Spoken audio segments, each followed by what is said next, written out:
Hello Kathleen fans! Ito na nga ha, nag-couple shirt na naman mga kasambreros ang inyong Kathleen.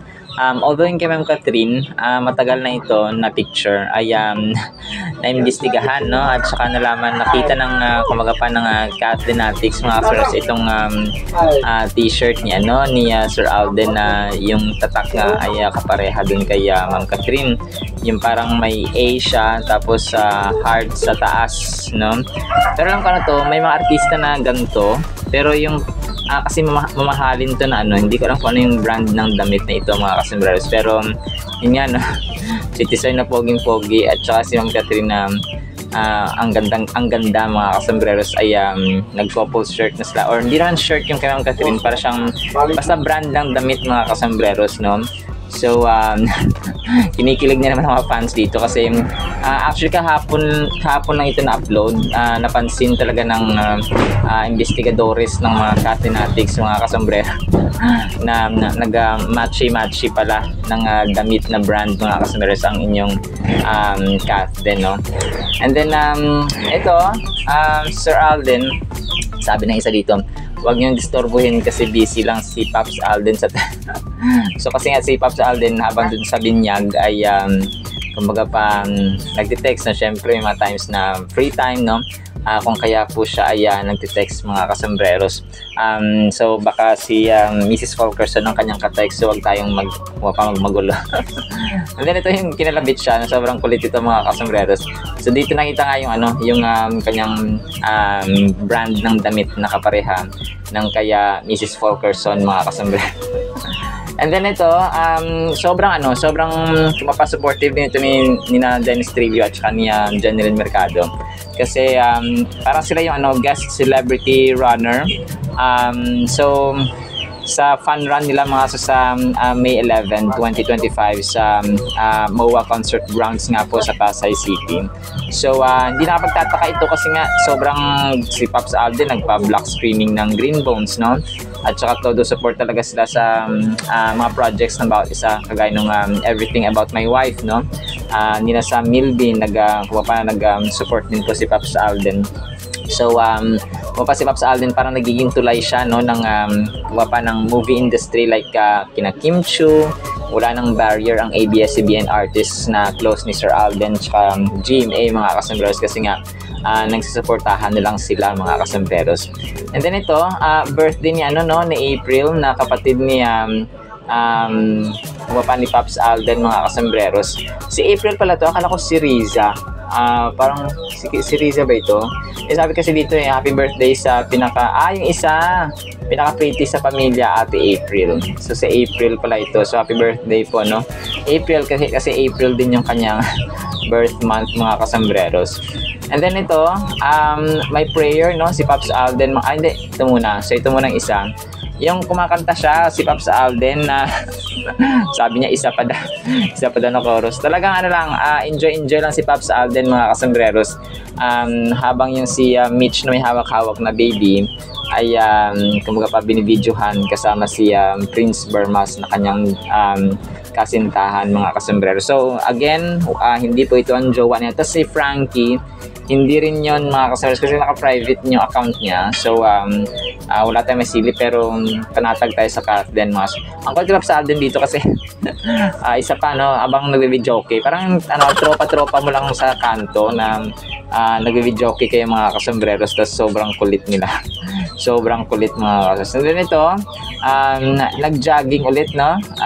Birthday run sina Pops Alden mga kasambreros. So si April pala ang kasama rin nila dito, no? Happy birthday run April, CP, Alden Richards, tapos yan pala si April, no? So happy birthday.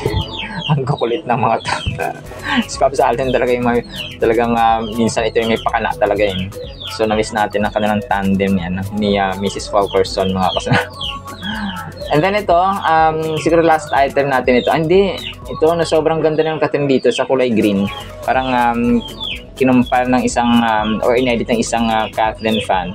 Sobrang ganda ng katin dito sa kulay green na kumapa na damit mga kasambreros. Casual siya, tapos syempre na alam natin na favorite color ni Mrs. Fulkerson itong kulay green mga kasamberos. So parang lang siyang apple green, aqua green, parang ganun mga kasamberos.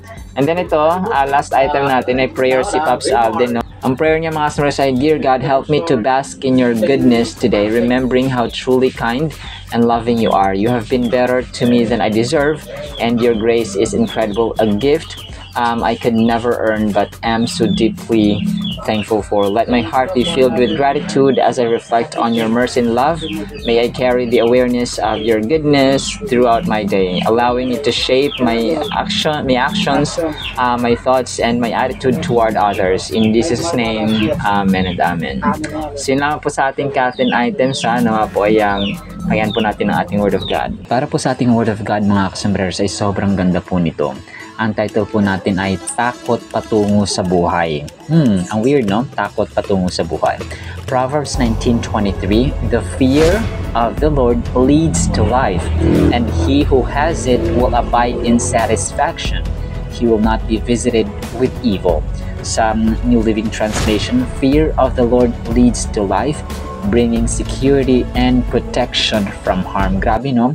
Ang verse po na ito mga kasambreros ay nagbibigay po sa atin ng glimpse, no?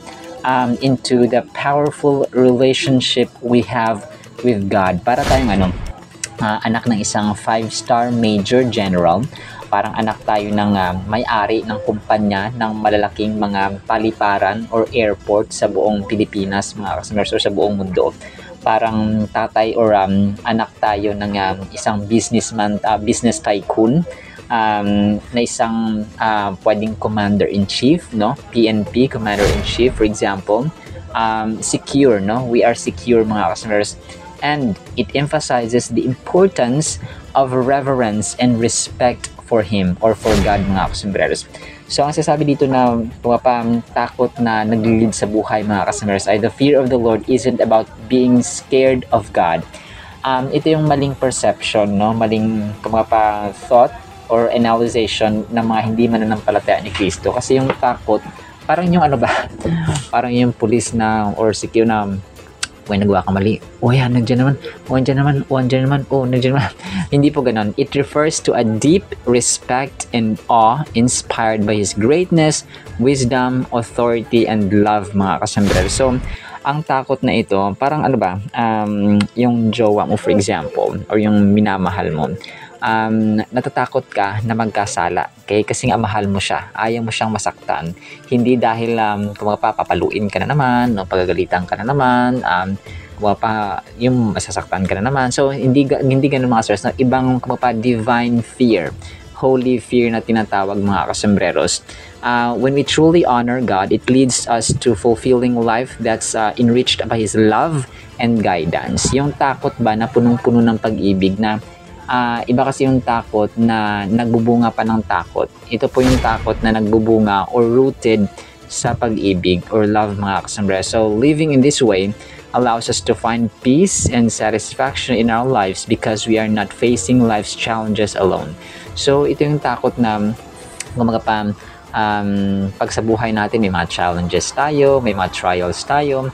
So, hindi tayo natatakot na harapin ito because we know that we are not alone and God is with us.